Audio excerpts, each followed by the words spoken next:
Un modèle open source capable de générer de l'audio stéréo à 44.1 kHz avec une qualité compétitive face aux meilleurs modèles propriétaires et entraîné uniquement sur des données Creative Commons. Voici comment Stable Audio Open repousse les limites de la génération audio ouverte. Pourquoi c'est si important d'avoir un modèle ouvert ici? Parce que la quasi-totalité des modèles audio performants sont fermés. Les artistes et chercheurs n'ont rien à fine-tuner ni à prendre comme baseline sérieuse. Quel est exactement le vide que comble ce travail? Les rares modèles texte-vert audio ouverts souffrent de 3 lacunes majeures: qualité insuffisante, incohérence sur les longues séquences et lenteur d'inférence. Les modèles performants comme Audio LDM2 ou MusicGen sont soit propriétaires, soit limités en résolution. Stable Audio Open s'attaque à ces 3 points simultanément. Le projet repose sur 3 piliers: transparence des données, qualité compétitive et accessibilité réelle. Le choix des données Creative Commons est délibéré. Ça peut limiter les capacités musicales, notamment pour la musique complexe, mais ça garantit un modèle légalement distribuable et auditable par tous. Limitation assumée donc. Tout à fait, et elle est documentée explicitement dans le papier, ce qui est rare. Comment fonctionne le pipeline de génération?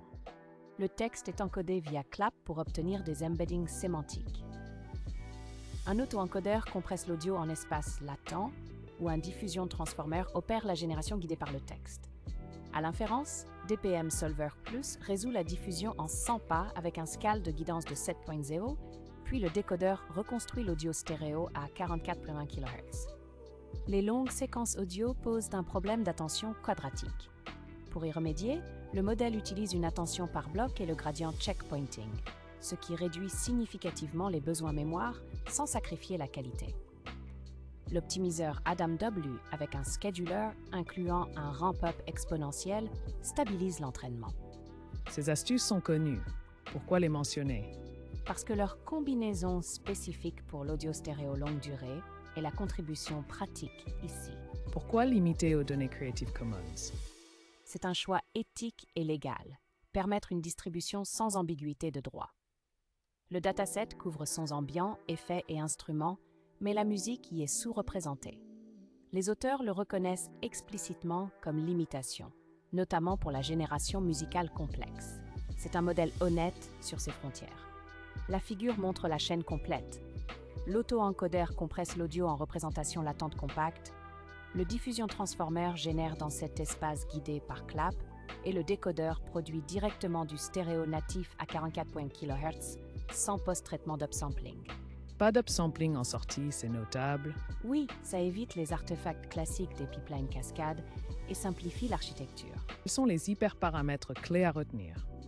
L'inférence utilise DPM Solver++ sur 100 pas avec un guidance scale de 7.0, un bon équilibre entre fidélité au prompt et qualité acoustique. L'entraînement s'appuie sur AdamW avec weight decay de 0.001 et un scheduler avec ramp-up exponentiel. La cible finale, 44.1 kHz stéréo, ce qui est au-dessus de la plupart des modèles ouverts. 2 métriques centrales, FD OpenL3, qui mesure la distance entre distribution de features audio réelles et générées, plus bas, c'est mieux, et le score CLAP, qui quantifie l'alignement texte-audio. Les résultats montrent que Stable Audio Open est compétitif avec les meilleurs modèles propriétaires et surpasse clairement les open source existants. On parle de compétitif ou de meilleur?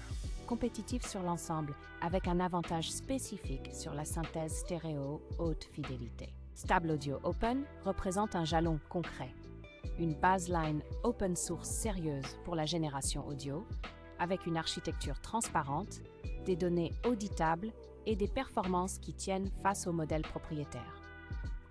Pour les praticiens, c'est immédiatement exploitable pour du fine-tuning sur des domaines spécifiques.